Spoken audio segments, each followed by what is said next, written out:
Welcome everyone, this is a video for self-proclaimed workaholics like me. If you are one, then you know that we are very committed to our work. It's wonderful. I can just sit on there for hours and not get up from my computer. The downside of that is that it can damage your health and your mental balance, and we don't want that. So I wanted to create this video with a few tips of things to look out for when you're a workaholic. How to spot when you've been on the computer for too long. Tip number one, dry, itchy eyes. If your eyes get really tired, it's probably because you've been staring at the screen for too long. That happens to me on a daily. The simple solution for that, put in your favorite eye drops and take a break. Tip number two, hunger or the lack thereof. Hunger goes in cycles. So you get really, really hungry, you feel like you gotta eat something, you just continue working and suddenly it dies down, and then you're not hungry again and you keep on going until the next time you feel hungry.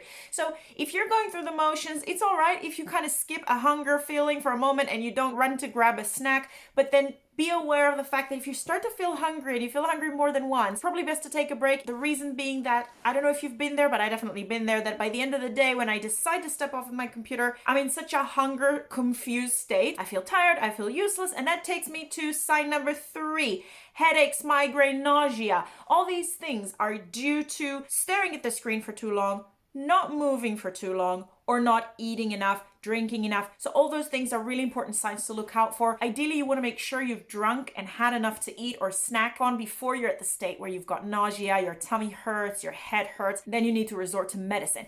A great tip I recommend, I always have 2 massive glasses of water next to me and I squeeze lime or lemon into them and then just pile it there. So I've always got water, because drinking is an elusive concept that we don't always do enough of. That balances out also those cravings for snacks and stuff. It's refreshing and it helps you avoid nausea and headaches. Sign number 4, muscular pain. Your neck starts hurting, the shoulders are tired, your arms, your palms, your fingers. You got the lower back pain, the back of the thigh pain, your knees. You got to stand up and stretch it. You've probably, if you're like me, you've been sitting for too long in the same damn position without even walking around, without even going to grab anything. So what you need to do is step, hopefully outside even, take a walk for an hour, sit in a different room, sit on a couch, on your bed, go to the gym. If you're really, really pressed for time and you feel like you can't actually get off from what you're doing, then make sure you change the chair, change the desk, play with heights, sit on the sofa, cross-legged, sit on the floor. Just change the positioning so that your body does something else and is not stuck in the same position. And if you can, it doesn't cost much. Maybe buy one of those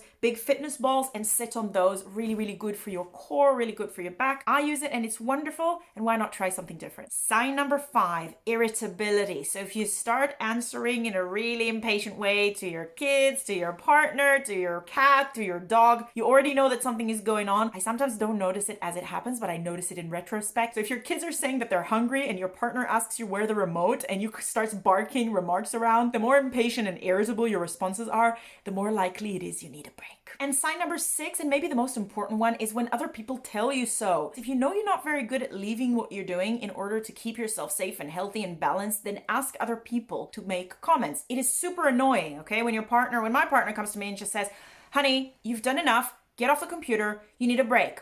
I'm just like, I want to keep doing what I'm doing. But the thing is, they sometimes know better than us because we get so lost in our little world of perfect achievement. And sometimes the kids would say something, or your partner would say something, your friend would say something, and you kind of dish it away because you want to keep doing what you're doing. But maybe just notice, how long has it been since you went to the toilet, since you got up and ate something? Because at the end of the day, the likelihood is they're right and they want the best for you. That's all I have for today. I'll see you on the next vlog.